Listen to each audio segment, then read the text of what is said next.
यही Yes, था ना? sir. हाँ सर, Yes. Yes sir. ठीक।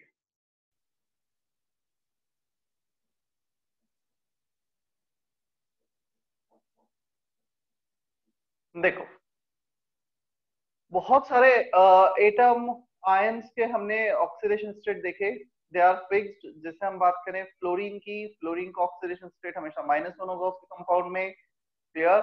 ऑक्सीजन का -2 होगा विद सम एक्सेप्शंस। हाइड्रोजन का +1 होगा with exception of metal hydride, metal hydride में -1 होगा। Alkali metals they have +1, alkaline earth metal they have +2। तो कुछ तो स्टैंडर्ड्स हैं, स्टैंडर्ड है जिनके वैल्यूज हमें पता होते हैं, but we have some elements, some maximum elements in which oxidation state is variable। उनका एक ऑक्सीडेशन स्टेट नहीं होता, एक से ज्यादा पॉसिबल है जिसका हमने नहीं लिखा है। तो जैसे नाइट्रोजन हो गया, क्लोरीन हो गया, कोई भी सब्सटेंस ऐसा, फॉस्फोरस हो गया, इसमें एक से ज्यादा पॉसिबल ऑक्सीडेशन स्टेट है, तो हम इस फॉर्मूले के थ्रू कैलकुलेट करेंगे। उसका हमें नहीं पता है, जिस एटम से वो अटैच्ड है उसका पता है, तो उसके थ्रू कैलकुलेशन करेंगे। देखना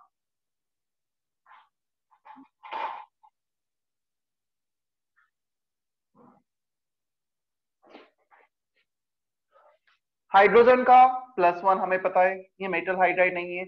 ऑक्सीजन का -2 हमें पता है, क्लियर। नाइट्रोजन का हमें कैलकुलेट करना है, लेट्स से ये x हो गया, क्या?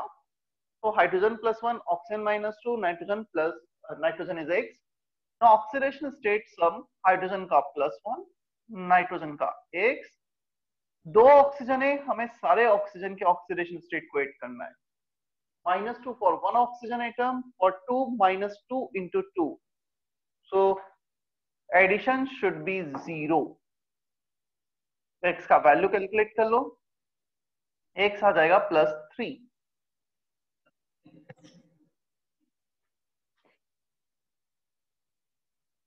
Is that okay? Yes sir.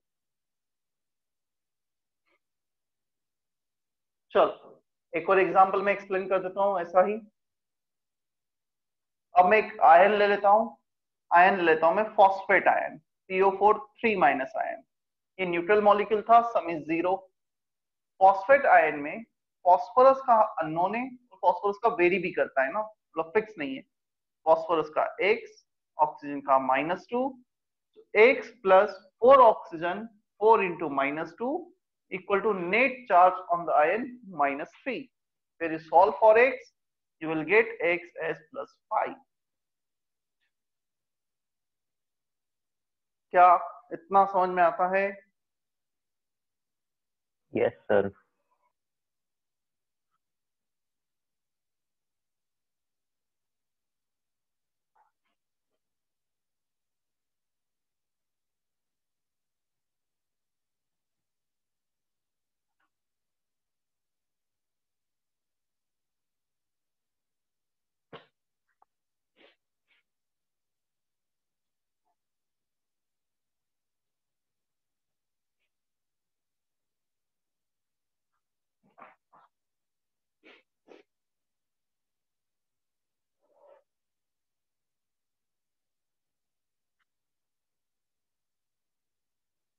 एक और केस देख लो, PbSO4।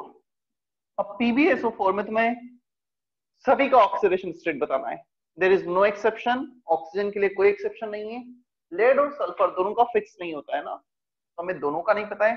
सबसे पहले तो हमें ये रफ आइडिया होना चाहिए, this is an ionic compound, Pb2+ अलग, सल्फेट अलग। तो हमें कैसे पता चलेगा कि आयोनिक कंपाउंड और ऐसे आयंस बनेंगे? सल्फेट जहां भी होता है SO4 तो हमेशा -2 चार्ज होता है, चाहे वो H2SO4 हो, चाहे वो PbSO4 हो, चाहे वो Na2SO4 हो, K2SO4 हो। तो सल्फेट काफी वेल नोन आयन है और प्रैक्टिस में हमेशा पता लगते चला जाएगा। या सल्फेट पे -2 तो Pb पे +2। या तो Pb एक सिंगल एनायन हो गया, और सिंगल एनायन पे जो भी चार्ज होगा वो उसका ऑक्सीडेशन स्टेट होता है, ये हमने लिखा है। तो Pb का आ गया +2। अब आते हैं सल्फेट पर। सल्फेट में सल्फर का x एज्यूम कर लो, ऑक्सीजन का तो -2 होता ही है, ऐड कर देते हैं सभी का। x + 4 times of -2 equal to net charge on the ion। इसका +4 ऑक्सीजन का, सबका एडिशन -2 से इक्वेट कर दिया। x के लिए जब सॉल्व करोगे तो ये आएगा +6। Is that okay? क्या इतना समझ में आता है?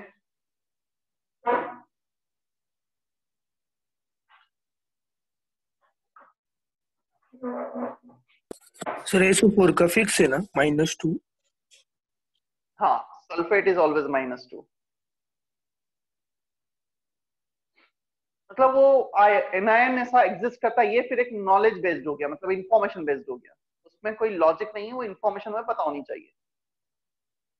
या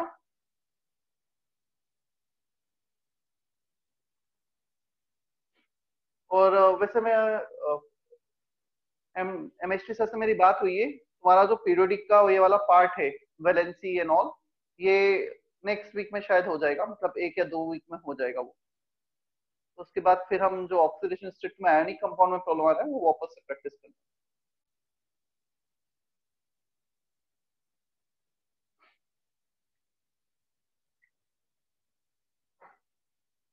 चलो अब कुछ क्वेश्चन तुम्हारे लिए दूं प्रैक्टिस के लिए।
सर फर्स्ट में किसका निकालना है?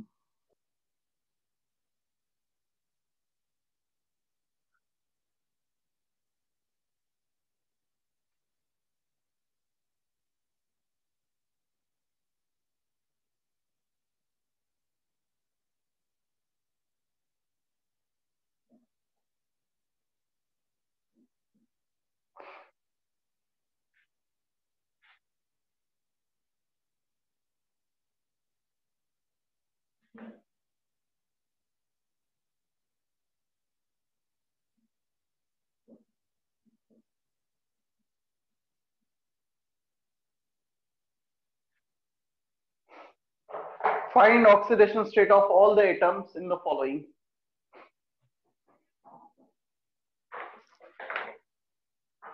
कोई एक्सेप्शन वाला केस नहीं है यहाँ पर, सब नॉर्मल केसेस हैं।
हो गया सर।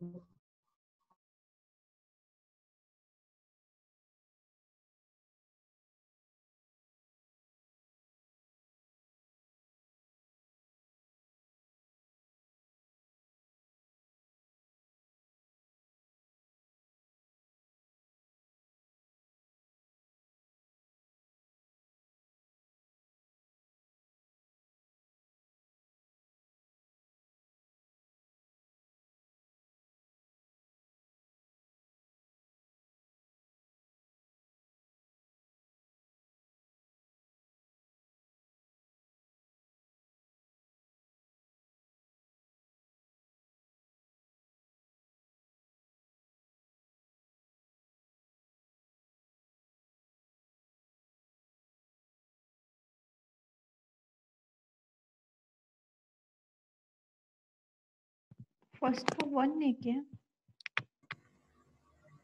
नहीं 3 है ना? हाँ 3 हाँ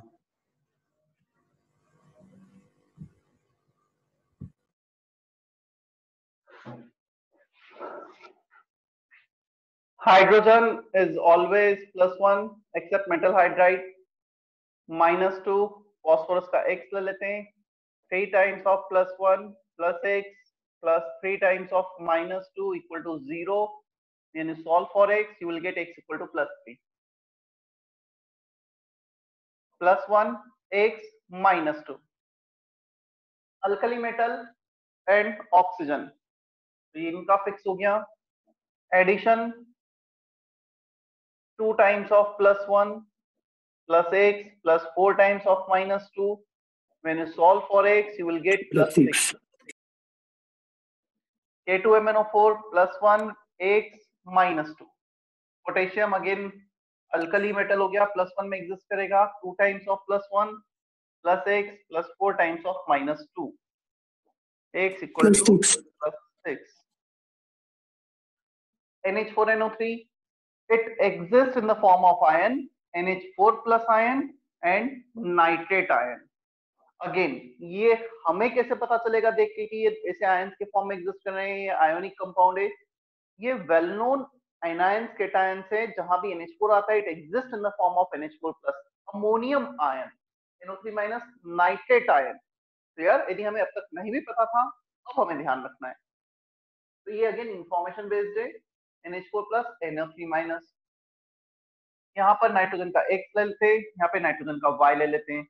इस हाइड्रोजन का हाइड्रोजन इज ऑलवेज +1, सिर्फ एक्सेप्शन अलग होते हैं. ये -2. Addition x plus 4 times of +1 equal to net charge. दोनों को ऐड किया, +1 से इक्वेट कर दो. x आ जाएगा तुम्हारा -3. इस नाइट्रोजन का -3. यहाँ पर y plus 3 times of -2, y plus 3 times of -2 equal to -1. तो y आ रहा है +5.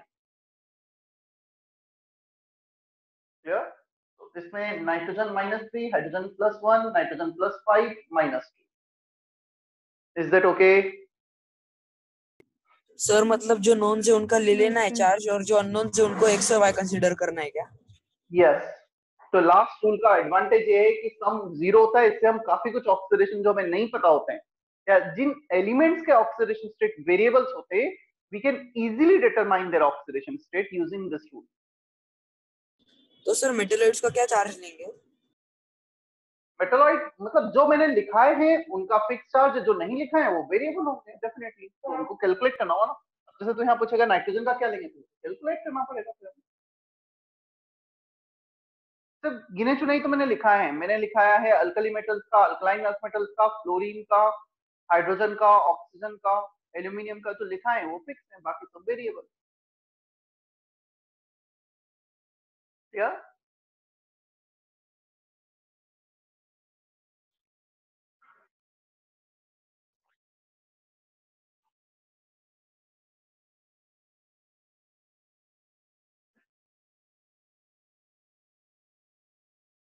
चलो बुकलेट के ही कुछ क्वेश्चंस और करते हैं. अच्छा, अभी पेरोक्सी लिंकेज के एग्जांपल नहीं कराए ना, पहले मैं वो करा देता हूँ, फिर बुकलेट पे जाते हैं. Find oxidation number of underline elements.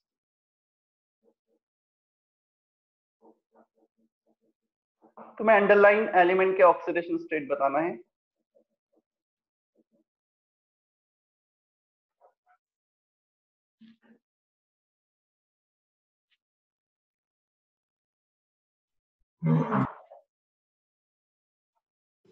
Sir हाँ, मैं डिस्कनेक्ट हो गया था. ये क्या रह रहे आप? बस मतलब ये जो बोर्ड पे लिखा है find oxidation number of the underline element, यही है.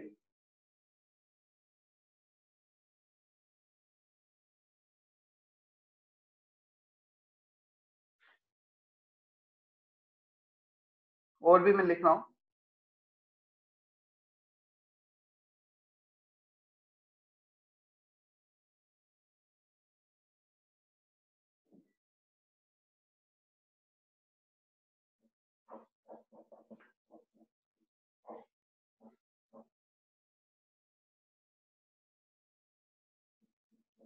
सब पहला सॉल्व करके बताओ ना।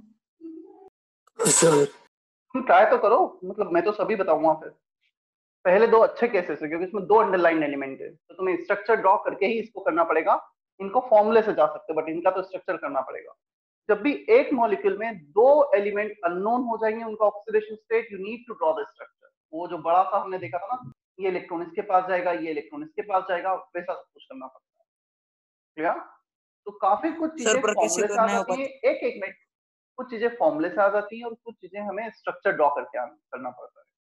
तुम ट्राई करो, नहीं आता तो मैं तो बताऊंगा ही फर्स्ट सेकंड, नहीं तो ये आगे वाले इजी हैं, ये पहले कर सकते हो चाहो तो।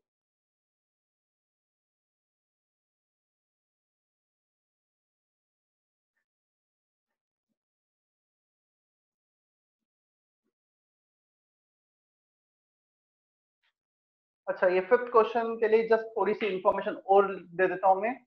जैसे यहाँ पर हो गया ammonia as a whole, carbon monoxide as a whole, H2O as a whole, इन पर जीरो चार्ज होता है ना। H2O हो गया, कार्बन मोनोऑक्साइड हो गया, C6H6 हो गया as a whole, they have zero charge, zero oxidation number as a whole ना। जैसे यहाँ पे अमोनिया है तो उसको एज अ होल तुम जीरो एज्यूम कर सकते हो। ये कोबाल्ट है।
हो गया sir.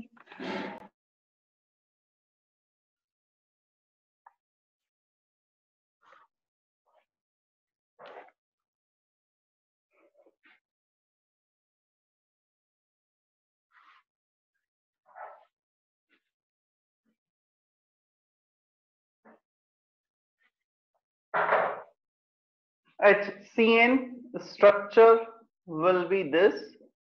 Nitrogen required 3 electrons to complete its octet, 3 bond बना दिए. Carbon required 4 electrons to complete its octet, 3 with nitrogen, 1 with hydrogen. ये इसकी bonding हो गई. Clear? अब आते हैं हम HNC पर. HNC, हाइड्रोजन का ड्यूप्लेट कंप्लीट हो गया, नाइट्रोजन का ऑक्टेट कंप्लीट हो गया, बट कार्बन का अभी भी बचा हुआ है. कार्बन ने तो 2 ही इलेक्ट्रॉन गेन किए, इससे तो टोटल रिक्वायरमेंट 4 इलेक्ट्रॉन्स की है. Now nitrogen has lone pair of electron and it will share its lone pair with the carbon through dative bonding. वो डेटिव बॉन्डिंग के थ्रू शेयर करेगा यहाँ पर. ठीक है, तो हमें ये स्ट्रक्चर पता होना चाहिए और जस्ट सिंपल सा ऑक्टेट कंप्लीट जैसे होगा उसके अकॉर्डिंग हम उनके बीच में बॉन्ड बना देंगे। क्या इन दोनों स्ट्रक्चर में भी किसी को डाउट है क्या? Is that okay? Second structure में उसका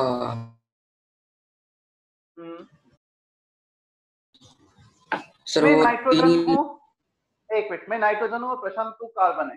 मैंने क्या किया है, मुझे दो, एक तो मैंने बॉन्ड अपने हाइड्रोजन से बना लिया, मुझे ऑक्टेट कंप्लीट करने के लिए 3 इलेक्ट्रॉन की रिक्वायरमेंट है। I already have 5 electrons in the outermost shell. When I already have 5 electrons in the outermost shell, so I require 3 more electrons. I have bonded with the hydrogen and I am sharing 1 electron with the hydrogen. Now I require 2 more electrons. मैं 2 electron तेरे साथ share करूंगा, तू 2 electron मेरे साथ share करेगा, मेरा octet complete हो गया। But at the same time जो कार्बन है उसका ऑक्टेट कंप्लीट नहीं हुआ है, उसे तो 4 इलेक्ट्रॉन की जरूरत है। तो अब मैं क्या करूंगा, अपने ही 2 इलेक्ट्रॉन खुद भी रखूंगा और कार्बन के साथ शेयर भी करूंगा। मेरा तो ऑक्टेट कंप्लीट है, मैं कार्बन को भी स्टेबल बनाऊंगा, तो एज अ होल उस मॉलिक्यूल की स्टेबिलिटी बढ़ जाएगी। Is that okay? Sir nitrogen के पास लोन पेयर है, मतलब उसको उसकी जरूरत है क्या फिर भी ऑक्टेट कंप्लीट करने के लिए? नाइट्रोजन के पास 5 इलेक्ट्रॉन होते हैं, 1 2, ये 2 लोन पेयर, एक single pair unpaired electron. Clear? अब इसने ये वाला तो हाइड्रोजन के साथ शेयर कर लिया, ये वाला कार्बन के साथ शेयर कर लिया। क्या उसे ऑक्टेट कंप्लीट करने के लिए अभी रिक्वायरमेंट नहीं है क्या? सॉरी, यदि हम बात करें नाइट्रोजन की तो 2 + 2 4 + 4 8, नाइट्रोजन का तो कंप्लीट हो गया। अब बचता है कार्बन। कार्बन के पास टोटल 4 इलेक्ट्रॉन्स थे, अभी उसके पास आ रहे 6 इलेक्ट्रॉन। तो नाइट्रोजन का तो अपना कंप्लीट है, बट कार्बन का कंप्लीट नहीं है, तो ये 2 इलेक्ट्रॉन नाइट्रोजन अपने कार्बन के साथ शेयर करेगा। क्लियर? मतलब दोनों ही इलेक्ट्रॉन नाइट्रोजन के वो शेयरिंग में इन्वॉल्व हो रहे हैं, इसे हम रेटिव बॉन्डिंग बोलते हैं। Is that okay now? Yes वो कोऑर्डिनेट बॉन्ड होगा ना फिर? हाँ वही तो बोल रहा हूँ, कोऑर्डिनेट साइन भी तो बनाया है, कोऑर्डिनेट बॉन्ड का साइन भी बनाया ना ये मैंने। क्लियर? चलो, carbon is more electronegative than hydrogen, तो इलेक्ट्रॉन कार्बन के पास गए। Now out of carbon and nitrogen, nitrogen is more electronegative. Clear? जैसे से हम लेफ्ट जाते हैं, लेफ्ट टू राइट जाते हैं पीरियोडिक टेबल में, इलेक्ट्रोनेगेटिविटी बढ़ती जाती है। तो ये इलेक्ट्रॉन्स नाइट्रोजन के पास जाएंगे, ये इलेक्ट्रॉन्स नाइट्रोजन के पास जाएंगे। हाइड्रोजन ने अपना एक इलेक्ट्रॉन लूज किया है in both the case, hydrogen पे +1। अब आते हैं हम कार्बन पर, या इस नाइट्रोजन पे आ जाओ। नाइट्रोजन ने 3 इलेक्ट्रॉन कार्बन के गेन किए, -3। क्लियर? एडिशन शुड बी 0, ये न्यूट्रल मॉलिक्यूल है, ये +1, ये -3, ये -2 आ जाएगा, +2 आ जाएगा। क्या इतना समझ में आता है? पहला case. Yes sir. Now if we move on the second case, +1 इस पर, ये carbon, nitrogen and carbon they are sharing 6 electron. इसमें से कितने इलेक्ट्रॉन्स नाइट्रोजन के? 4 इलेक्ट्रॉन्स, क्योंकि एक डेटिव बॉन्ड है, दोनों इलेक्ट्रॉन नाइट्रोजन के। तो out of the 6 electron, 4 electrons belongs to nitrogen, 2 belongs to carbon. तो जब ये इलेक्ट्रॉन नाइट्रोजन के पास चले गए, कार्बन ने 2 इलेक्ट्रॉन लूज किए, +2 चार्ज। Is that clear? -3। तो एडिशन शुड बी 0, -3। क्या फर्स्ट 2 केसेस क्लियर हैं अभी? Yes sir. यस तो फर्स्ट वाला बताओ ना एक बार, वो नहीं कौन सा? समझ में आ रहा है। फर्स्ट वाला क्या नहीं समझ में आया उसमें, बताओ। कि मतलब -3 चार्ज कैसे आएगा उस पे, लाइक ये वाला नहीं समझ में आ रहा। कार्बन और नाइट्रोजन के बीच में कितने इलेक्ट्रॉन शेयर हो रहे हैं? 3 + 3, 3 + 3 हो रहे, सारे के सारे 6 इलेक्ट्रॉन किसके पास चले जाएंगे यदि उसको आयोनिक बॉन्ड में कन्वर्ट करेंगे तो? All 6 electron will go to the nitrogen. Is that okay? Yes sir. ये कार्बन है, ये कार्बन है, ये नाइट्रोजन है, दोनों के बीच में 6 इलेक्ट्रॉन शेयर हो रहे थे। अब 6 में से 3 इसके थे, 3 इसके थे। क्लियर? सारे के सारे 6 इलेक्ट्रॉन किसने ले लिए, नाइट्रोजन ने ले लिए। तो 3 तो उसके खुद के थे, 3 कार्बन के भी चले गए, 3 एक्स्ट्रा इलेक्ट्रॉन आ गए, तो इट विल हैव -3 चार्ज। हाँ सर, आ गया समझ में। चलो फिर ये केसेस थोड़े से सिंपल है। हाइड्रोजन +1 ऑक्सीजन -2, ऐड करके देखो कार्बन का +4 आ जाएगा। Hydrogen +1 oxygen -2, when you add all of them you will get chlorine as +5। Ammonia 0 as a whole, chlorine -1 होगा। या सो काफी इलेक्ट्रोनेगेटिव है, सिर्फ क्लोरीन और ऑक्सीजन के साथ प्लस में एग्जिस्ट करेगा, अदरवाइज ये हमेशा -1 में एग्जिस्ट करेगा। तो क्लोरीन -1 ऐड करो, -1 -2, 2 क्लोरीन, तो टोटल -3 + 0 इसका +3 आ जाएगा। क्या थर्ड फोर्थ फिफ्थ में किसी को डाउट है क्या? सर फिफ्थ नहीं समझा। सर हम्म, सर क्लोरीन का भी -1 ही रहेगा क्या हमेशा? नहीं, except compound with oxygen and नहीं क्लोरीन। सर, वो छोड़ के मतलब -1 ही रहेगा ना? हाँ, क्लोरीन -1 रहेगा, क्योंकि जो इलेक्ट्रोनेगेटिविटी होती है क्लोरीन की सबसे ज्यादा, फिर ऑक्सीजन की, फिर क्लोरीन का नंबर आता है। क्लियर? तो क्लोरीन जब सबसे ज्यादा इलेक्ट्रोनेगेटिव है तो हमेशा माइनस में रहेगा, सिर्फ इन दोनों के साथ प्लस में हम आ सकता है। ठीक है। Halogens generally they exist in -1 except compound with more electronegative element like oxygen and chlorine।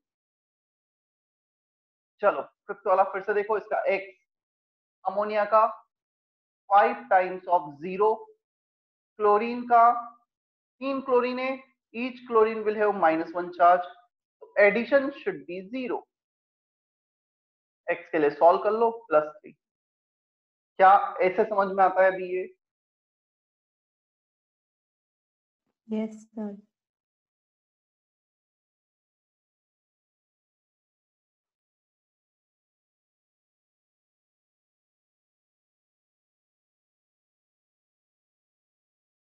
चले हम आगे। Yes sir. कर दो इसमें।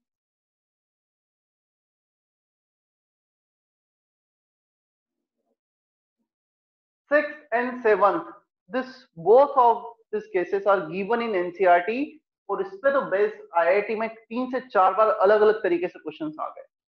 क्लियर?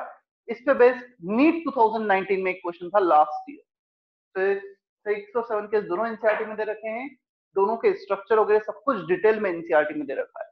ठीक है, चलो पहले तो हम फॉर्मूले से जाते हैं। 3 टाइम्स ऑफ x, ब्रोमीन का x एज्यूम कर लो, 3 times of x plus 8 times of -2, तो 3 times of x 8 times of -2, addition should be 0। कितना आएगा x? -16, उधर गया +16 upon 3। Is that okay? Yes sir. अच्छा, ये जो फ्रैक्शनल ऑक्सीडेशन स्टेट आ रहा है, ये तो पॉसिबल नहीं है कि उसने fractional number of electron transfer किए होंगे। नंबर ऑफ इलेक्ट्रॉन ट्रांसफर तो हमेशा होल नंबर ही होंगे, या तो 1 इलेक्ट्रॉन होगा, या 2 होगा, या 3 होगा। We can not transfer +16/3 electron, 16/3 electron. जो फ्रैक्शनल ऑक्सीडेशन स्टेट है, that means this is the average value of oxidation state. हो सकता है एक एटम ने किए 5 इलेक्ट्रॉन, दूसरे ने किए 2 इलेक्ट्रॉन, 5 + 2/2, 7/2 कर दिया 3.5। जहां पे फ्रैक्शनल वैल्यू आ रहा है वो एक एवरेज वैल्यू रहा हो, यार इसलिए फ्रैक्शनल वैल्यू मिलता है हमें। तो इसका यदि एवरेज वैल्यू ये है तो इंडिविजुअल तीनों ब्रोमीन का क्या होगा अलग अलग, तो उसके लिए हमें स्ट्रक्चर ही पता होना चाहिए, और इसका स्ट्रक्चर होता है कुछ इस मैनर। 3 ब्रोमीन को बना दिया, कितने ऑक्सीजन है? 8। 1 2 3 4 5 6 7 8। क्या तुम अब इस स्ट्रक्चर के बेसिस पे बता सकते हो कि हर ब्रोमीन का कितना ऑक्सीडेशन स्टेट होगा? Oxidation state of each bromine in this structure. Yes करो सोल्व और बताओ कितना होगा। ये तो दिख रहा है कि 2 कॉर्नर वाले सेम होंगे, आइडेंटिकल है, और बीच वाला थोड़ा अलग हो सकता है।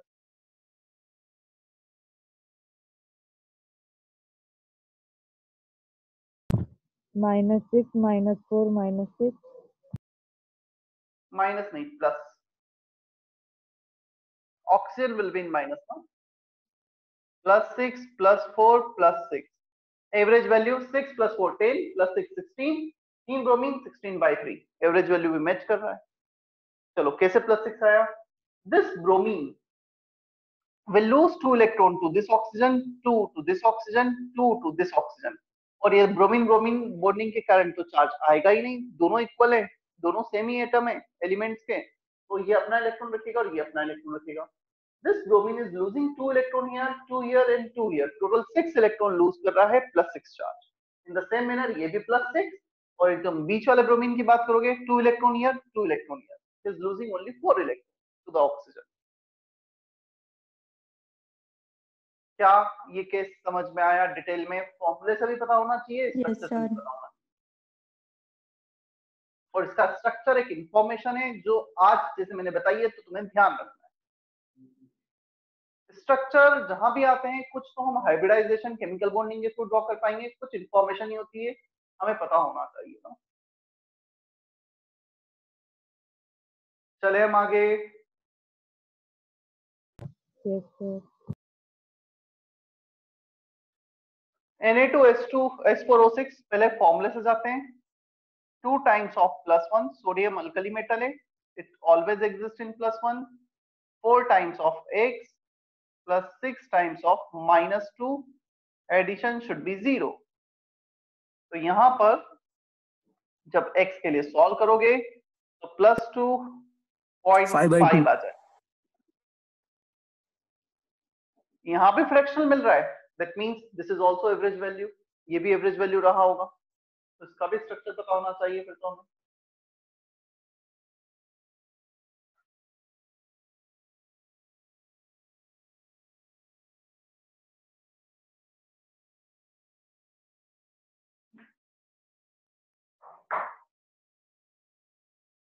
S4 4 सल्फर को रो में अरेंज कर दो सबसे पहले तो, clear. 6 oxygen 1 2 3 4, O minus Na plus,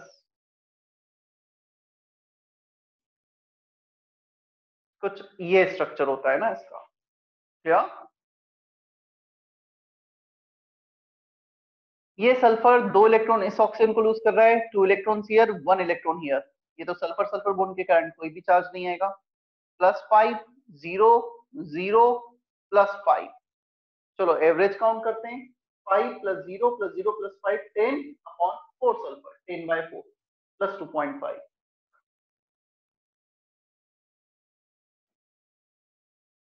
Is that okay? Yes, sir. JEE advance में 2 या 3 साल पहले एक क्वेश्चन था, उसमें क्वेश्चन ये पूछा गया था, what is the difference in two different oxidation state of sulphur in tetrathionate ion. Tetrathionate ion बोला जाता है S4O6 2-, टेट्राथायोनेट आयन, और इसे कहा जाता है सोडियम टेट्राथायोनेट। यहाँ पे H2S4O6 होता, हाइड्रोजन टेट्राथायोनिक एसिड, हाइड्रोजन आ गया एसिड हो गया, tetrathionic acid sodium tetrathionate S4O6 2- tetrathionate ion, तो उसका आंसर होता 5 - 0, इंटीजर टाइप क्वेश्चन था, 5 आंसर सर रिपोर्ट करना। 7th में जो सोडियम है वो हाइड्रोजन की जगह पे आया है ना? हाँ, तो सोडियम हाइड्रोजन की जगह पे ही आएगा।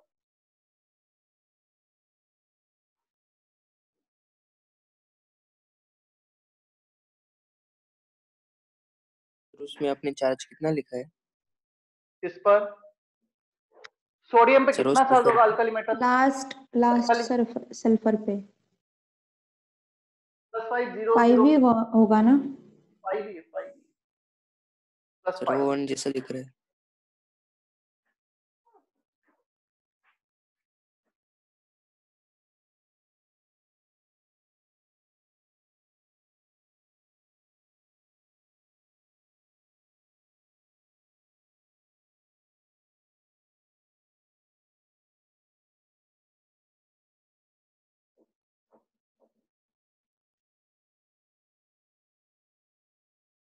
सर O3 था।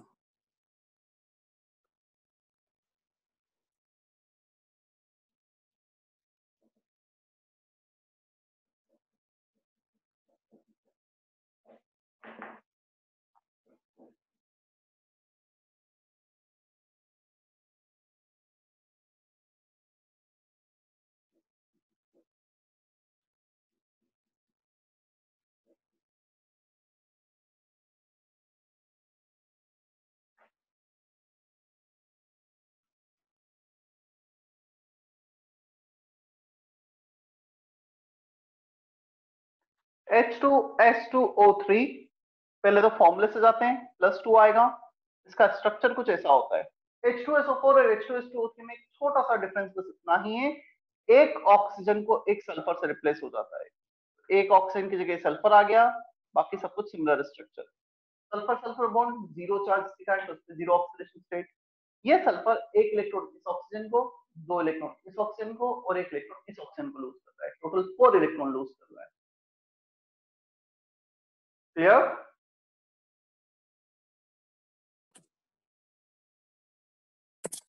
सर वो सल्फर के साथ जो सल्फर अटैच्ड है वो उस ऑक्सीजन के साथ अटैच्ड है, तो उसके साथ नहीं करेगा कुछ? नहीं समझा मैं फिर से पूरा बताता हूँ।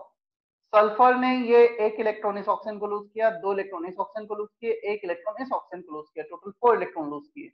सल्फर सल्फर बॉन्ड के कारण कोई चार्ज नहीं आएगा। सेम एटम एलिमेंट से के अटैच हैं तो उसके कारण कोई चार्ज। सर आपने वो सल्फर ऊपर सल्फर के साथ वो O क्यों बनाया? 3 ही ऑक्सीजन है ना? अरे जीरो लिखा है, वो क्या लिखूं? ऑक्सीडेशन स्टेट का ना, जीरो कैसे लिखूं? ऐसे ही तो लिखूं ना। समझा सर। जीरो लिखा है तो ऑक्सीडेशन स्टेट। इससे मैं ब्लू मार्कर से लिखता हूँ जनरली ऑक्सीडेशन स्टेट। क्या तुम ब्लैक और ब्लू में डिफरेंशिएट कर पा रहे हो या सेम ही दिख रहा है तुम्हें? सर नहीं दिख रहा है सेम ही थोड़ा दिख रहा सेम ही दिख सेम ही दिख रहा थोड़ा थोड़ा। है। रेड नहीं है क्या सर? रेड है बट रेड दिखता नहीं है, मतलब ऐसा फीडबैक है बच्चों का, तुम्हारा ही किसी का। बहुत लाइट दिखता है एक्चुअली रेड। हाँ सर रेड तो नहीं दिख रहा है बिल्कुल। बिल्कुल भी नहीं दिख रहा है। चलो तो फिर ब्लू मार्कर यूज करने का कोई ज्यादा यूज नहीं है फिर अभी तो। Is that okay? इतना समझ में आया यहाँ तक? हाँ सर। यस कॉपी कर लिया है? यस जितने स्ट्रक्चर में बताते जा रहा हूँ ये जिम करना, ये स्ट्रक्चर सिलेबस में है और हमें ध्यान रखने हैं ना। मतलब कुछ भी ऐसा नहीं कि चलो एक्स्ट्रा इंफॉर्मेशन है मतलब छोड़ देना, नहीं समझ में आया तो, ऐसा कुछ भी नहीं है। स्ट्रक्चर हमें पता होने चाहिए। कुछ प्रॉक्सी के एग्जांपल ले लेते हैं। Examples of proxy linkage.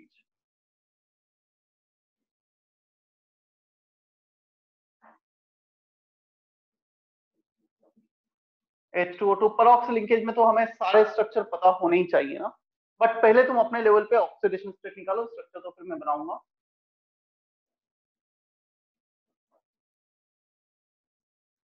अच्छा BIN हो गया है ना तुम्हारा? नहीं। No sir. No sir.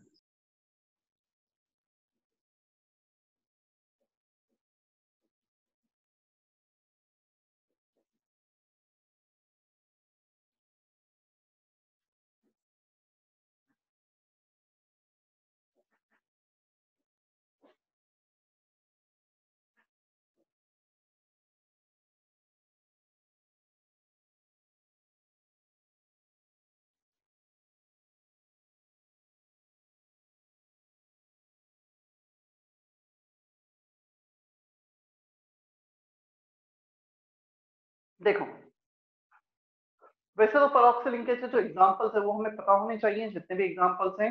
But still we have one small trick to determine like this compound में है सम परऑक्सी लिंकेज।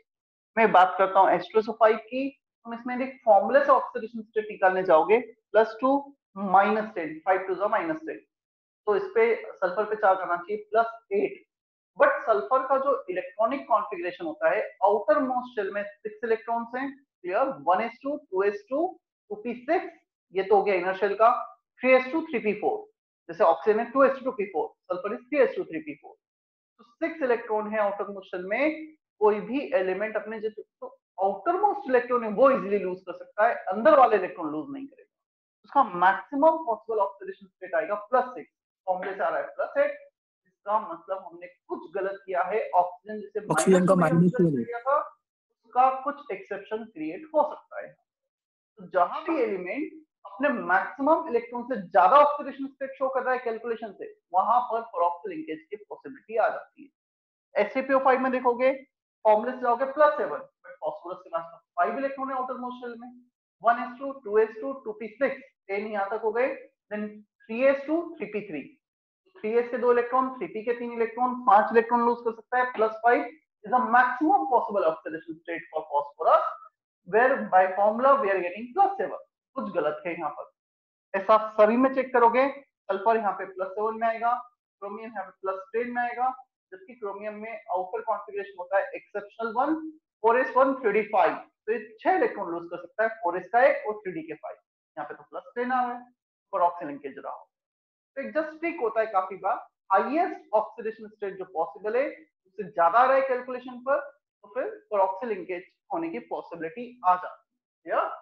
इसे इसका कॉमन नेम है केरोज एसिड, इसका कॉमन नेम है मार्शल एसिड, और साइंटिफिक नेम पर ऑक्सिड डाइसल्फ्यूरिक एसिड।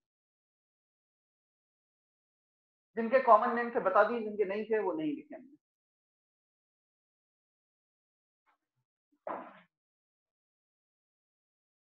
अच्छा, डिस्कशन भी कुछ पेंडिंग है हमारा? हाँ सर, मोल कंसेप्ट का। ठीक है, करते हैं हम, बस ये हेडिंग होने के बाद, ये एग्जांपल जो बोर्ड पे लिखे इसके बाद हम डिस्कशन करें। तुम्हारा वैसे डीसी क्लास लगा है इस वीक में या नहीं लगा है? सर लेकिन वो सर कुछ अलग लेने वाले। ठीक है, मतलब पढ़ाने वाले रेगुलर? हाँ सर, वो वेव फंक्शन का बताने वाले कुछ। ठीक है, तो वेव फंक्शन का सर बताने वाले हैं यार, चलो डिस्कशन हम ही ले लेते हैं जो होगा।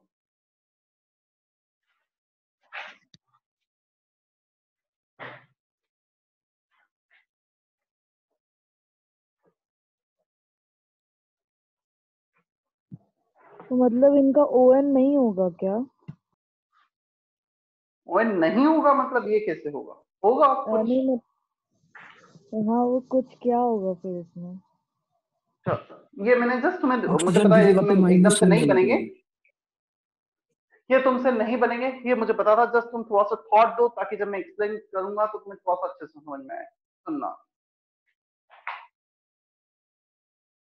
इन सभी के सबसे पहले तो हमें स्ट्रक्चर पता ही होने चाहिए। H2O2, सल्फर,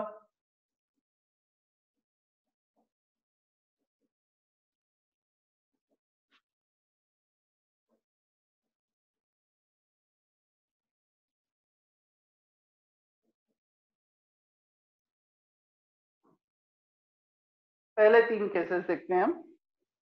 यहाँ पर पेरोक्सी लिंकेज, ये पेरोक्सी लिंकेज है, ऑक्सीजन -1 -1, यहाँ पर सब कुछ नॉर्मल है except this two -1 oxygen single bond oxygen, यहाँ पर ये पेरोक्सी लिंकेज है, बाकी के ऑक्सीजन -2 में रहेंगे। ऐसा नहीं है पेरोक्सी कंपाउंड है तो हर एक ऑक्सीजन -2 में होगा।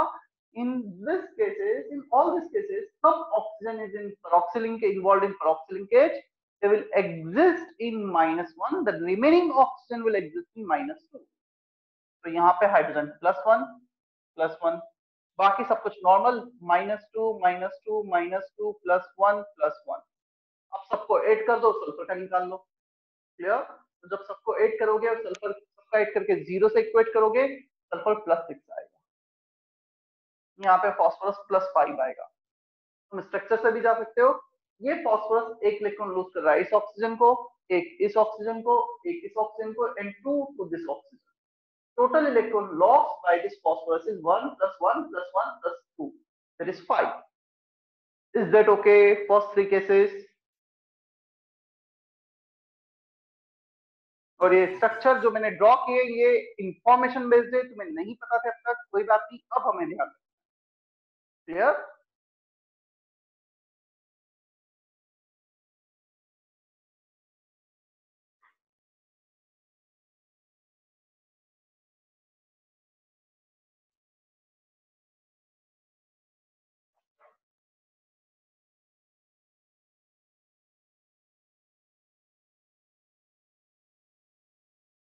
कॉपी करो जल्दी से, फिर मुझे दोनों बताने हैं केसेस।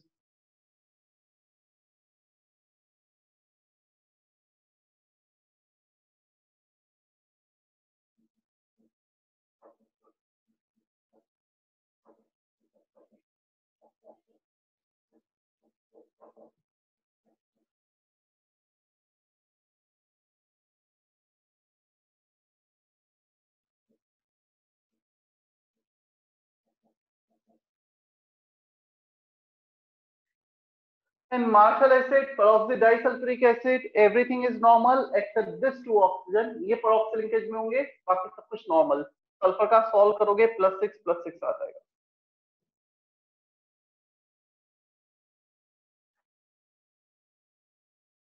सर थर्ड रहने दो.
CrO5, 4 oxygen exist in peroxy linkage, -1, ये -2.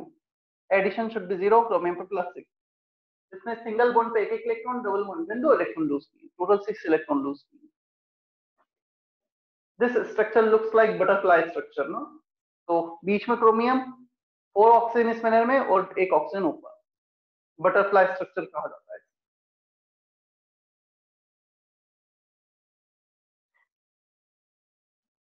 चलो डाउट डिस्कस करें. कहां से था होमवर्क, मतलब क्या डिस्कशन पेंडिंग है? सर एक्सरसाइज 2 पार्ट 1 8 क्वेश्चन और पार्ट 2 8 क्वेश्चन और नया होमवर्क भी दिया था सेक्शन डी सेक्शन ई. हाँ, तो एक्सरसाइज 1 पहले डिस्कस कर लेते हैं, ठीक है? हाँ सर. सर उसमें सेक्शन भी हो गया था, सेक्शन डी चालू हुआ था हमारा. सेक्शन सी तक डिस्कशन हो गया था, ये बोल रहे हो? हाँ सर, सेक्शन सी तक हुआ था. ठीक है. वैसे होमवर्क में तुम्हें बता देता हूँ, सेक्शन 8 तक होमवर्क रहेगा नेक्स्ट टाइम ना, मतलब basic of oxidation number, section 8 exercise 1 part 1 part 2 both.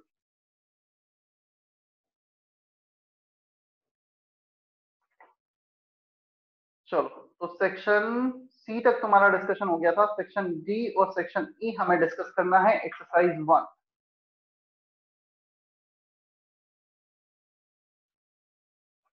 Exercise 1 part 1 doubts. तुम्हें सेक्शन मतलब क्वेश्चन नंबर मेंशन करना है, D4 D3 E4 जो भी है, section D and section E part 1 के ना. सबसे पहले ध्यान रखना, एक्सरसाइज 1 पार्ट 1 चैट बॉक्स में टाइप करो जो भी डाउट.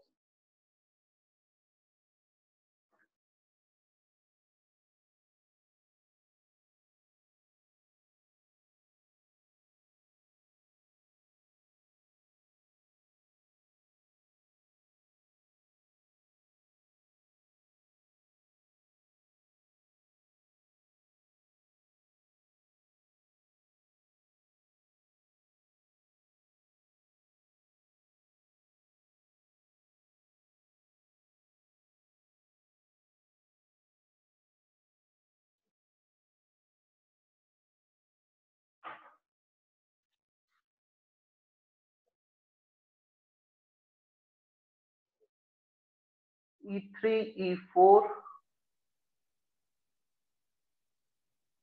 एंड D1 का 2।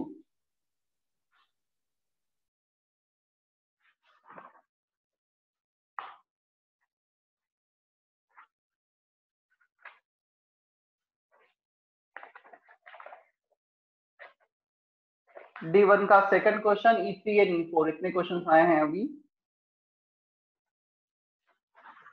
D1 second part.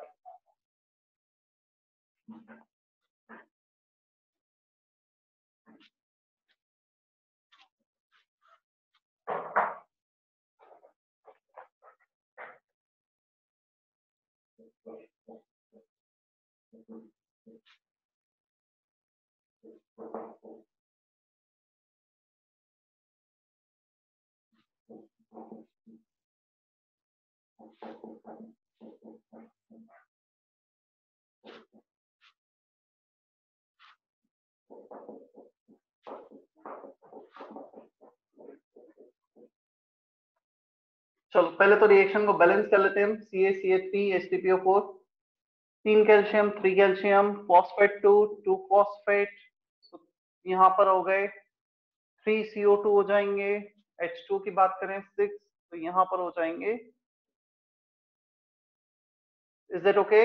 Balance reaction. 50 gram of calcium carbonate, इसको इसके मोलार वेट से डिवाइड करो, 0.5 मोल आ जाएंगे। 73.5 ग्राम ऑफ H3PO4, इसके मोलार वेट से डिवाइड करोगे 0.75 मोल आएंगे। लिमिटिंग रिएजेंट होगा कैल्शियम कार्बोनेट। हमें बताना है amount of unreacted reagent second part में in terms of mole. So moles of CaCO3 reacted upon coefficient, moles of H3PO4 reacted that we need to find out, ये access reagent है, upon coefficient 2 को multiply कर दो, तो 1/3 moles इसके react करेंगे। Initial कितने मोल्स थे? 0.75, रिएक्ट कितने कर गए? 0.33, कितने बच गए हमारे पास? 0.42, राइट? आंसर सेकंड पार्ट का। Initial moles minus reacted equal to remaining, ये लिमिटिंग रिएजेंट आ रहा है। क्लियर है Sakshi? Yes, sir. Then E3 and E4 question पढ़ लो, सॉल्व कर रहा हूं मैं।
देखो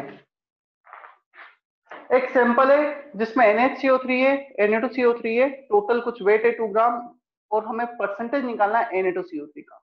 एज्यूम करो 1 ग्राम NH CO3 है, और heating it dissociate into Na2CO3, CO2 vaporise हो जाएगा, H2O वेपराइज हो जाएगा हीट करने पर। क्लियर? तो यहाँ पे लॉस ऑफ वेट है because of H2 and CO2, इसके कारण लूज हो रहा है weight. Total loss of weight 0.248 gram is equal to weight of CO2 plus weight of H2। ठीक है, तो इन दोनों के वेट को ऐड करेंगे, टोटल लॉस आ जाएगा। चलो मोल कॉन्सेप्ट से बैलेंस किया, और 1 ग्राम इसका देखा, तो इसका कितना वेट होगा ये कैलकुलेट कर लेते हैं सबसे पहले। तो weight of this upon molecular weight 84 bye coefficient 2, weight upon molar weight upon coefficient is equal to weight of CO2 upon molecular mass upon coefficient, weight of H2O molecular mass upon coefficient। तो ये calculate करो इन दोनों को equate करके x के term में। कितना आएगा x के टर्म में? ये x बाय 84, 44 का मल्टीप्लाई हो जाएगा, x इंटू 44 अपॉन 2 इंटू 84। ठीक है, वेट ऑफ H2 के लिए सॉल्व कर लो x के टर्म में, x इंटू 18 अपॉन 2 इंटू 84, और इसको 0.248 से इक्वेट कर दिया।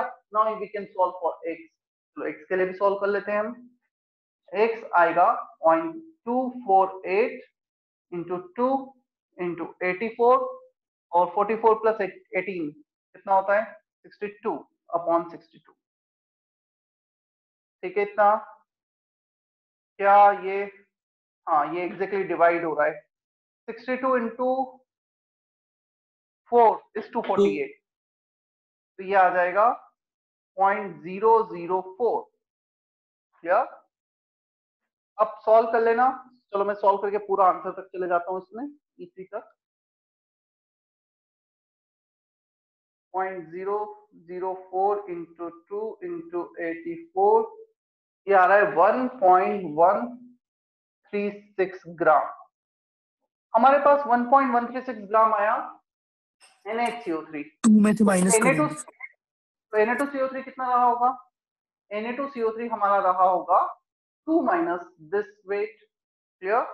तो 2 में से इसको माइनस कर दो, 2 minus 1.136 divided by weight of Na2CO3 upon total weight into 100।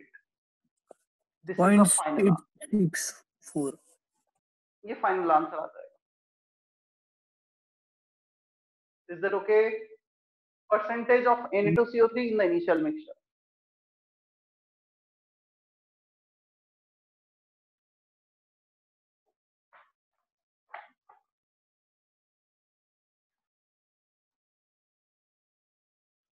Copy करो जल्दी से, E4 बताता हूं फिर मैं।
सर पीछे 66.4 दिया है और 43.2% आ रहा है। अच्छा,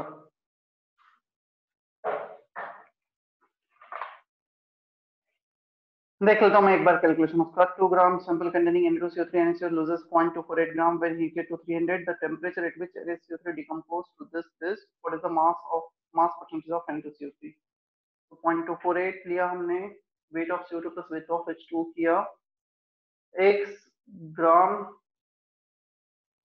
लिया हमने इसका, x अपॉन 84 और 23 प्लस 21 प्लस 60, ठीक है, 84 upon coefficient 2 is equal to weight of this, तो ये आ गया x अपॉन 84 इंटू 2 इंटू 44, तो आ जाएगा x 18।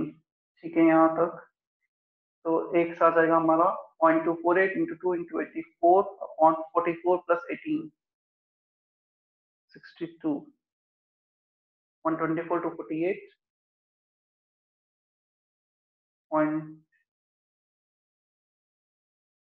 10 to the power minus 3। ठीक है, ये भी इंटू 2,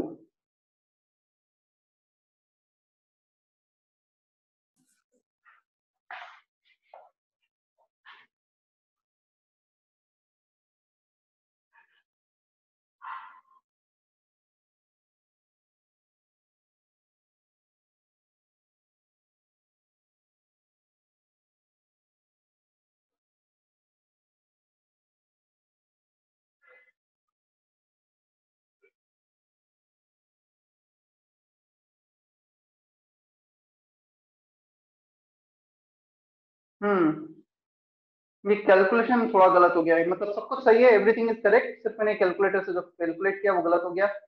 0.004, चलो 4 इंटू 2 8 8 इंटू 84 ये आएगा 0.672। पता नहीं क्या किया मैंने, डबल उसको शायद और डबल कर दिया था, 0.672 ग्राम, यहाँ पर 0.672। मैं पूरा एक बार सॉल्व करके देख लेता हूँ।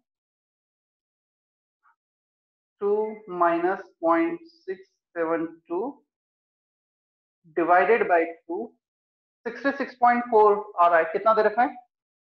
यही दिया है सर। हाँ, बस ये कैलकुलेशन मैंने थोड़ा गलत कर दिया था, बाकी सब कुछ सही था, एवरीथिंग इज करेक्ट। तो फिर मैंने पता नहीं एक 2 एक्स्ट्रा मल्टीप्लाई कर दिया था।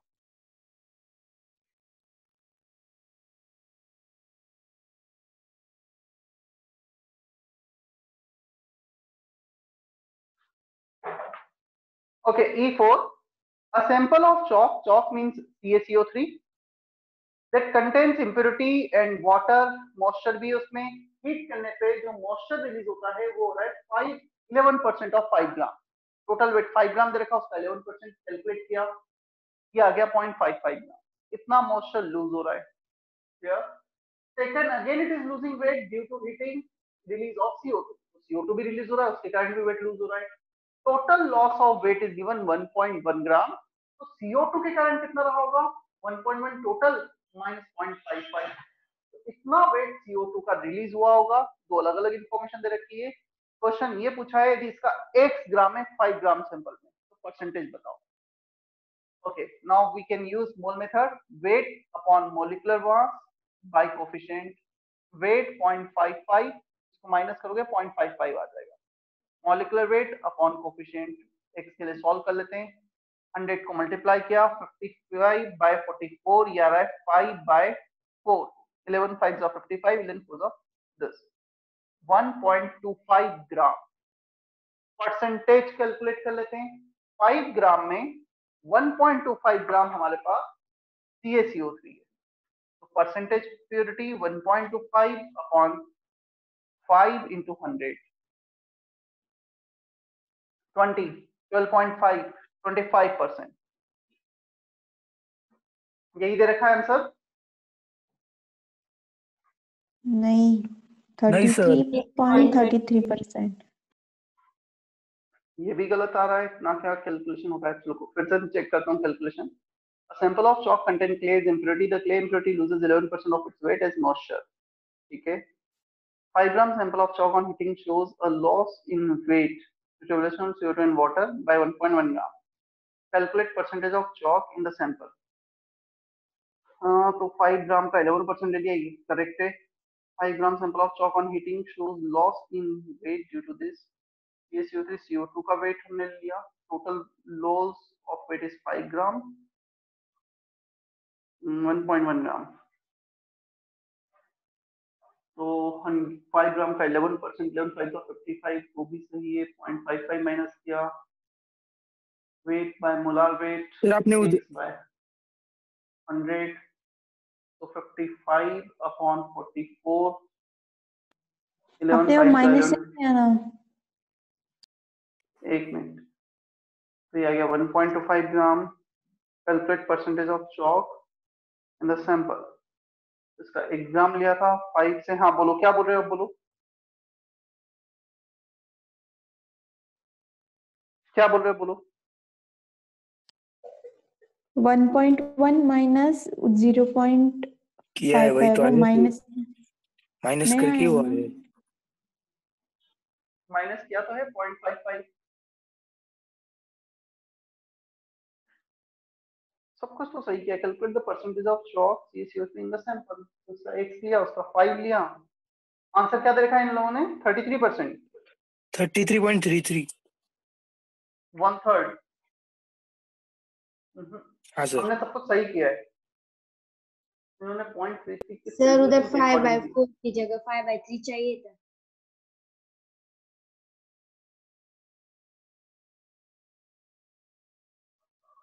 हमने जो किया है सही किया है, कुछ गलत नहीं है। और मुझे ऐसा ध्यान दे रहा है ये क्वेश्चन का आंसर गलत दे रखा था शायद लास्ट में जब मैंने डिस्कस किया था। मुझे इतना ध्यान भी आ रहा है, हमने जो किया है कुछ गलत नहीं किया, हमने कर लिया 2 बार cross check. Calculation concept both are correct, कुछ भी गलत नहीं है इसमें।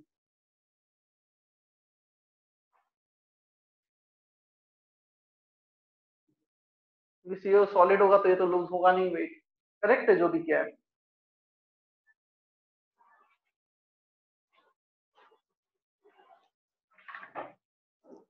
Nothing is wrong.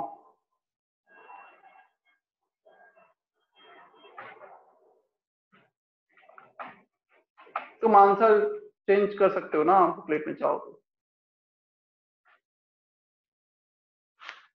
Exercise 1 part 2 doubts, section D and section E.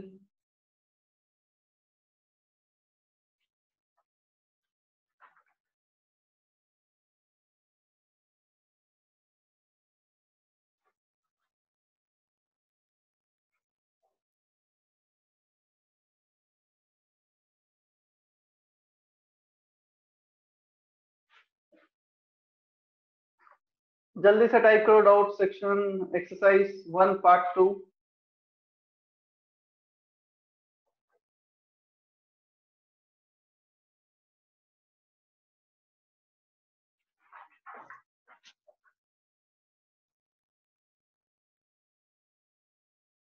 Sir section D के ना?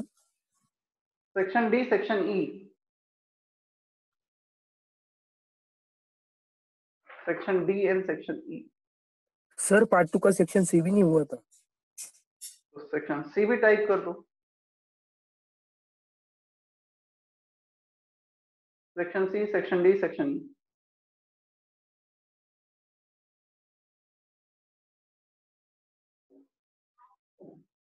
हुआ था सर, आपने वो PQR वाला एग्जांपल लिया था ना? नहीं हुआ था सर, लाइट चली गई थी आपकी इधर की। ठीक है तुम टाइप करो जिसके भी डाउट है।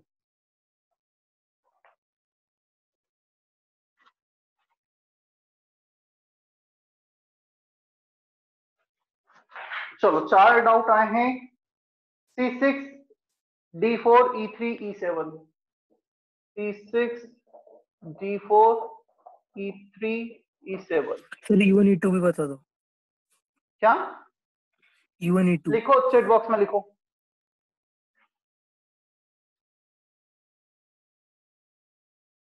मोस्टली लिखने का बोलो, मुझे पता रहेगा कि किसका डाउट है, मैं किसको एक्सप्लेन कर रहा हूँ इसलिए। C6 12 gram of an alkaline earth metal gives this many gram of nitrite। Alkaline earth metal M ले लो, नाइट्राइड मतलब नाइट्रोजन -3 में एग्जिस्ट करेगा, फॉर्मूला बनेगा M3N, atomic weight of this metal. Nitride में नाइट्रोजन -3 होगा, अल्कली मेटल होते हैं +1 में, तो M3N ये फॉर्मूला होगा। इसका दे रखा है 12 ग्राम और इसका दे रखा है 14.8 ग्राम। रिएक्शन बैलेंस करोगे 3 2 2 6 हो गया balance. weight of the metal upon molecular mass by coefficient weight of this substance upon molecular mass। Sir balance नहीं है, times एन बैलेंस नहीं है ना? अभी बैलेंस है।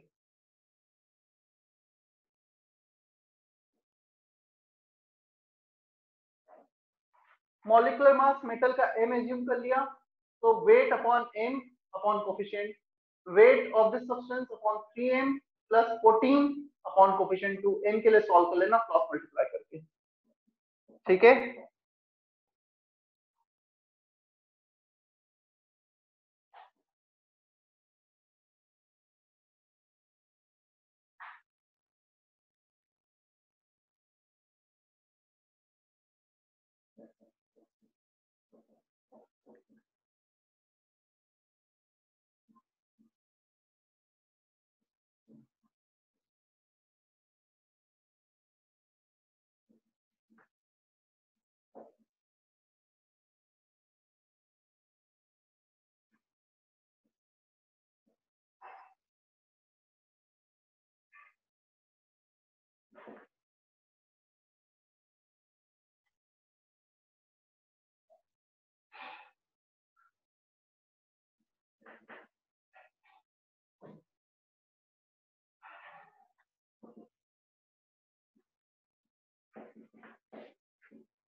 चलो देखो, carbon and carbon dioxide they can react to form CO। ये रिएक्शन होगा balance. 6 gram and 44 gram is given. पहले मोल्स निकाला, 0.5 मोल्स, 1 मोल लिमिटिंग रिएजेंट आएगा 0.5। दोनों का कोएफिशिएंट 1 1 है। तो ये डिसाइड करेगा कि CO कितना बनेगा। 1 can give 2, 0.5 can give 1 mole of CO। अब आ जाओ मोल्स प्रोसेस पे, जो क्वेश्चन में दे रखा है हमें, निकल का वेट अपॉन निकल का atomic mass by coefficient of निकल, moles of CO upon coefficient of CO 4 दे रखा है। यहां से निकल का वेट निकाल, पहले CO के मोल्स निकालने हैं गिवन इंफॉर्मेशन से, उस CO के मोल्स को डिजायर्ड रिएक्शन में रखना है। 1 मोल, मोल मेथड लगाया है। Is it okay? Yes, sir. Yes sir.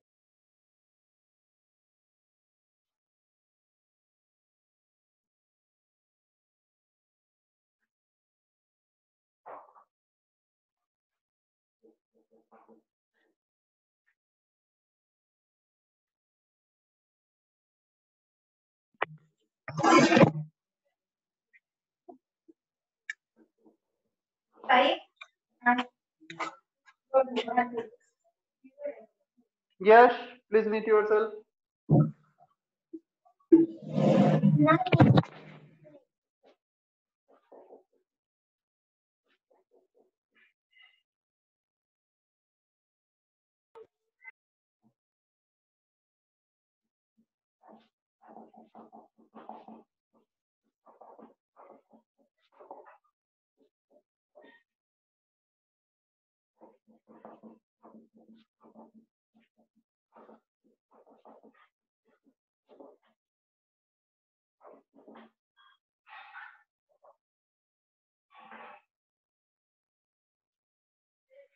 E3 doubt था, किसका डाउट था? E3 दर्शना का। दर्शना E3 में फैक्टर लेवल में था, how many grams of AgNO3 is required for the first day for every 254 kg of I2 produced. Moles of the final product equal to moles of initial reactant AgNO3 upon coefficient AgI use आ रहा है, इसको यहां से relate करो ताकि AgI से relate कर सकें, और फिर इसे रिलेट करो FeI2 से, क्लियर, और फिर इसे रिलेट करो I2 से। कोएफिशिएंट 1/1, कोएफिशिएंट 1/2, कोएफिशिएंट 2/2, फैक्टर लेवल मेथड हो जाएगा अभी दर्शना। डायरेक्टली पीओएस भी लगा सकते हैं ना? पीओएसी कैसे पहले लगाएगा? वो AgNO3 दिया है और यहाँ पहले पर सोडियम I2 आयोडाइड के साथ लगाएंगे, और फिर उसका जो प्रोडक्ट बना था ना सिल्वर आयोडाइड, उसके साथ लगाएंगे, और फिर AgNO3। एक सेकंड, यहाँ AgNO3 दे रखा है, यहाँ फाइनल प्रोडक्ट में ना Ag ना नाइट्रोजन है, तो POAC2 किस पे लगाएगा फिर? सर पहले वो सोडियम आयोडाइड पे लगाऊंगा, और फिर वो जो पहली रिएक्शन थी ना, उससे जो प्रोडक्ट बना था अमाउंट दे ही नहीं रखा है। सिल्वर। एक मिनट, इसका तो अमाउंट दे ही नहीं रखा है। सर मेरा तो आंसर आ गया था। अरे बट जो तू बोल रहा है, अब तूने हो सकता है कुछ और भी किया उसके साथ। पहली चीज तो इसके वेट दे रखा है, तो पहले इसके मोल्स निकालेगा, फिर इस पे लगाएगा। तो तू पहले मोल मेथड यूज कर रहा है, उसके मोल्स निकाल रहा है, फिर पीओसी लगा रहा है, 2 मेथड यूज कर रहा है।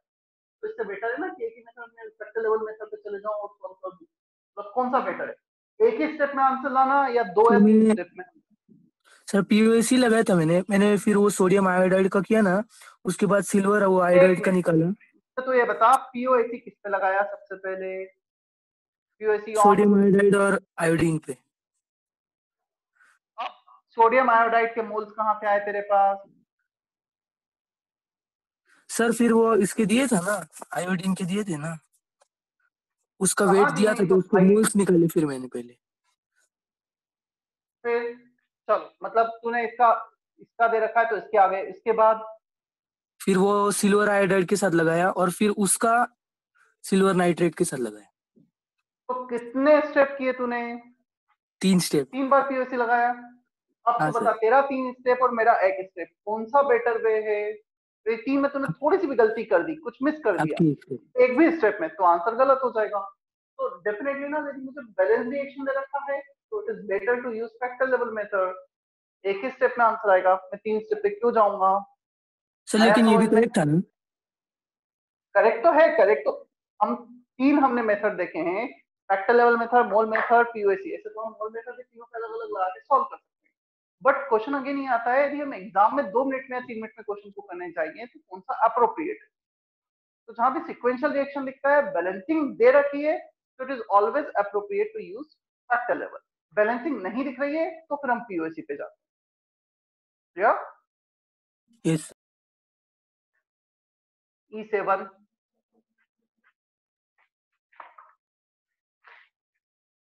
E7 पहले क्लास में नहीं हुआ है ना?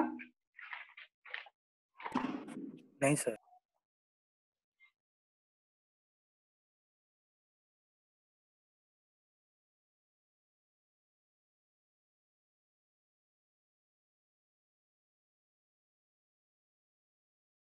देखो अब E7 में तुम क्वेश्चन पढ़ो, इतनी सारी इंफॉर्मेशन दे रखी है, at the same time reaction is also not given. Balancing तो दूर की बात है, बट मुझे ये समझ में आ रहा है, हमें पूछा है NaH2PO4 का वेट, कितना वेट रिक्वायर्ड है, clear, and the weight of Mg2T2O7 is given 1.054 ग्राम। यहाँ पे मुझे देखकर थोड़ा सा ज्यादा हेल्पफुल होगा पीओसी। ये देख के क्लिक होता है, ये था, फिर कुछ बनाओ, फिर कुछ बनाओ, reaction is also not given, balancing is also not given, but the whole phosphate is converting from here to here. तो यहाँ पे पीओसी ज्यादा फ्रूटफुल होगा, ज्यादा यूजफुल होगा।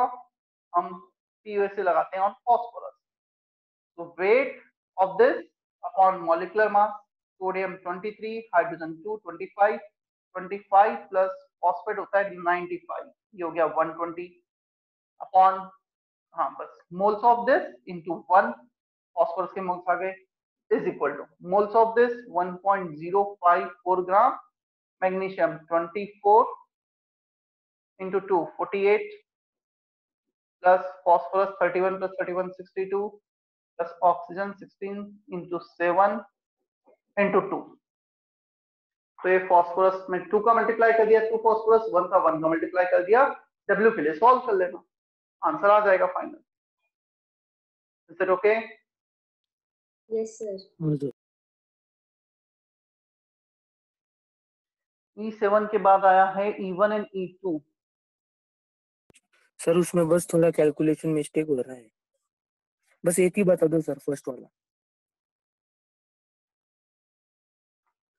फर्स्ट वाला, what weight of CaCO3 must be decomposed to produce the sufficient quantity of carbon dioxide to convert 21.2 kg of Na2CO3 completely into NaCO3। ठीक है, 2 बार मोल मेथड लगाना है फर्स्ट एंड सेकंड रिएक्शन पर E1 में।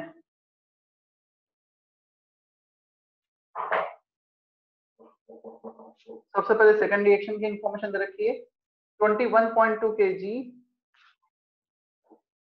of Na2CO3 upon molecular mass, 106 इसका molecular mass होता है। Reaction is balance, coefficient 1, moles bye coefficient, और CO2 पे लगा दो, moles of CO2 upon coefficient. तो यहाँ पे CO2 के मोल्स आ जाएंगे 21.6, 0.2 किलो मोल्स, क्योंकि ऊपर किलोग्राम था ना, केजी था तो किलो मोल्स आ गए CO2 के। हमें पूछा है what weight of CaCO3 must be decompose, तो फर्स्ट पे मोल मेथड लगा दो, weight of CaCO3 required upon molecular mass by coefficient, moles of CO2 which is 0.2 kilomole upon coefficient 1। तो यहाँ से CaCO3 का वेट आ जाएगा 100 into 0.2, इतना होता है 100 into 0.2, हाँ किलोग्राम में चल रहा है सब कुछ, kilo moles kilogram 20 kg। Clear है इतना? E1 हाँ सर। सर E2 में E1 2 बार मोल मेथड लगाना था, E2 में फैक्टर लेवल मेथड है। रिएक्शन बैलेंस दे रखी है, नहीं दे रखी है balance, third reaction is not balance. Reaction को बैलेंस करना पहले और फिर फैक्टर लेवल मेथड यूज कर लेना, काफी सिंपल सा E2 पे, जैसा E3 था, ऑलमोस्ट सिमिलर क्वेश्चन है फिर। ठीक है, third reaction is not balanced in E2। Sir last वाला भी बता, E9 क्या? C5 from Sakshi. When 100 gram of ethylene polymerizes in this, the weight, mass conservation. In a given chemical reaction, mass cannot be created nor be destroyed. 100 gram reactant is reacting, then definitely 100 gram of the product will produce. कुछ भी नहीं करना है, direct answer इसमें 100 ग्राम report करना था C5 में. Clear Prashant and Sakshi? Yes, sir. Sir पर कैसे? Mass conservation. Mass cannot be created nor be destroyed during a chemical change. कैसा भी रिएक्शन हो, मास हमेशा कंजर्व होगा. यदि इनिशियल रिएक्टेंट का वेट 100 ग्राम है तो फाइनल प्रोडक्ट का वेट 100 ग्राम होना ही. सर इसमें कोई बाय प्रोडक्ट सर नहीं, ये इसलिए लाइन बताओ ना. बाय प्रोडक्ट होता भी ना तो total weight of the product will be 100 ग्राम. हाँ सर, हाँ वही. Total weight of all the product will be 100 grams. E9, the mass of 70% pure H2SO4 required for neutralization of 1 mole NaOH. चलो reaction, balance reaction लिखते हैं. Neutralisation, 2 mole of NaOH can react with H2SO4 to give Na2SO4 plus 2H2O. Mole method लगा दो. इसका 1 मोल दे रखा है, इसका W wait assume कर लो, कैलकुलेट करना है. Moles of NaOH bye coefficient, weight of H2SO4 by molecular mass upon coefficient. W के लिए सॉल्व करो. 98/2 49 ग्राम. अच्छा 70% प्योर दे रखा है ना, 70% लेना होगा. टोटल वेट W है तो उसका सिर्फ 70% ही प्योरिटी है. तो weight of H2SO4 will be 0.7 times of this. अब सॉल्व करना तो वेट आएगा 49 का 70%. सॉल्व करने पे जो भी आएगा. एक ही ऑप्शन दे रखा 49 से कम 34.3 ग्राम. D answer.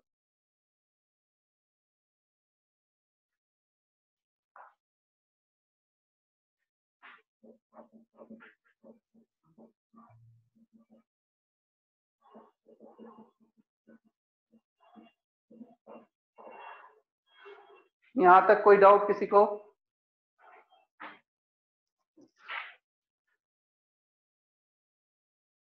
ठीक है, चलो बचा हुआ डाउट्स वगैरह नेक्स्ट क्लास में. सर एक मिनट, लास्ट लाइन. हाँ लिख लो.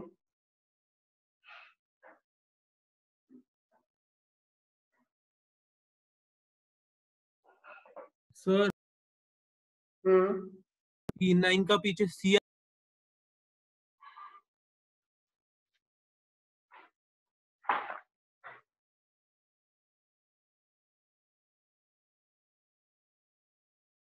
9 का पीछे सी आंसर दे रखा है.